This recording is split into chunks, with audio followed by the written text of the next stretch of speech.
President, we thank Pakistan for elevating this open debate to a ministerial level, and in this connection, we welcome Your Excellency presiding over this very important meeting.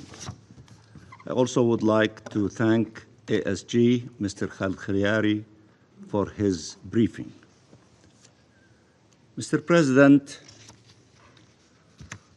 4-year-old Razan fought for as long as she could, but her body gave up and she died of malnutrition on Sunday.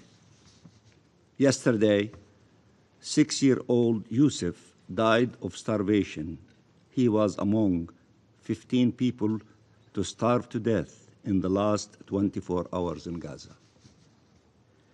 Israel has ravaged Gaza. It has destroyed nearly everything in that narrow strip of Palestinian land. But nearly 2 million human beings remain, including 1 million children. They must be saved.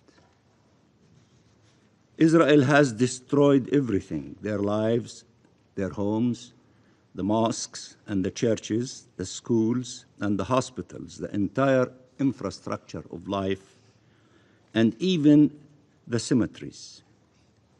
But make no mistake, the real target is the 2 million Palestinians who remain in Gaza. For Israel, their destruction is required for its scheme to take over the land.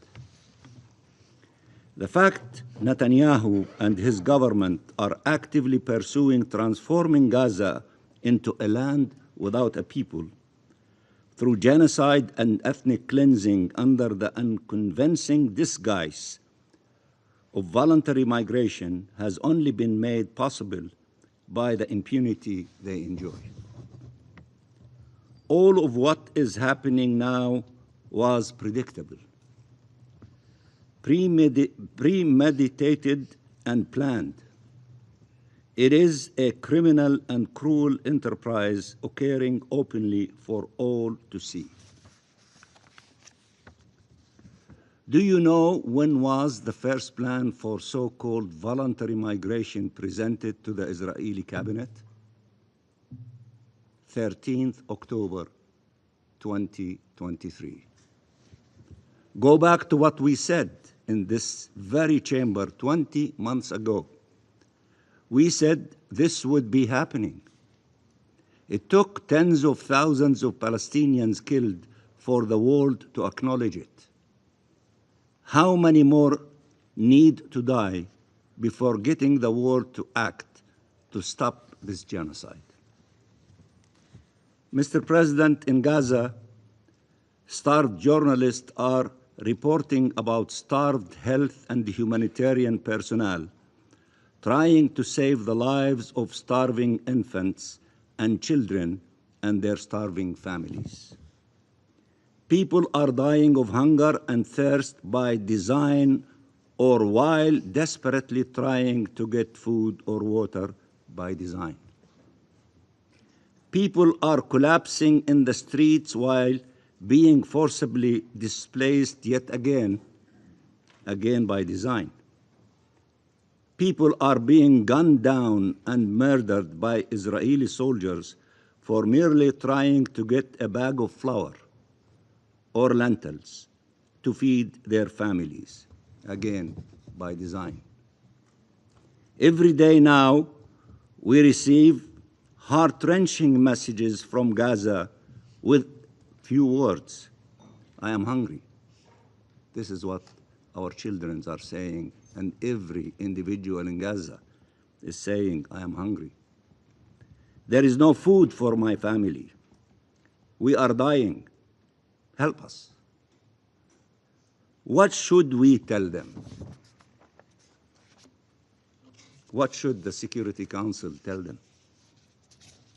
That the whole world is against this starvation policy, and yet it is worsening. That no one wants to see people in Gaza starving, and yet the world watches on as they die of hunger and thirst. Should we read to them the strong statements issued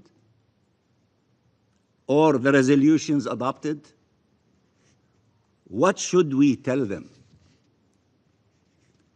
They hear of outrage, condemnation, pressure, and deals being made, but find no food to save their lives and the lives of their loved ones, or get shot to death while trying to reach it. They bury their sons and daughters every day. They grow thinner as their bodies eat away at them every day, wasting away, their struggle to survive more painful and more crushing every day. What should we tell them? That the negotiations for a ceasefire continue, and that in the meantime Israel has been given a right to massacre them and to deny them aid to life? Is that what international law stipulates? Is that what humanity dictates? What should we tell them?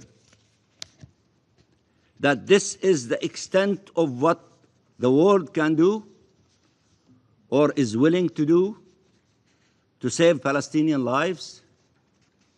That the fact the perpetrators of these horrors are Israelis means they cannot be held to account?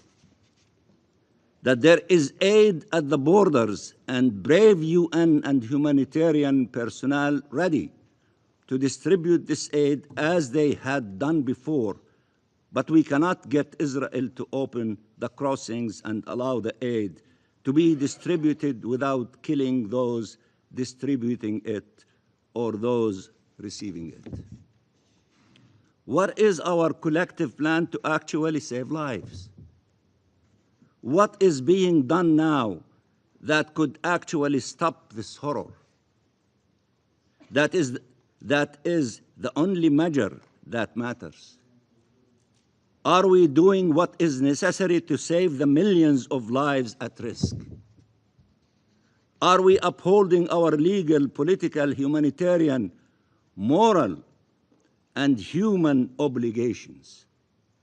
And the answer is absolutely clear: we are not.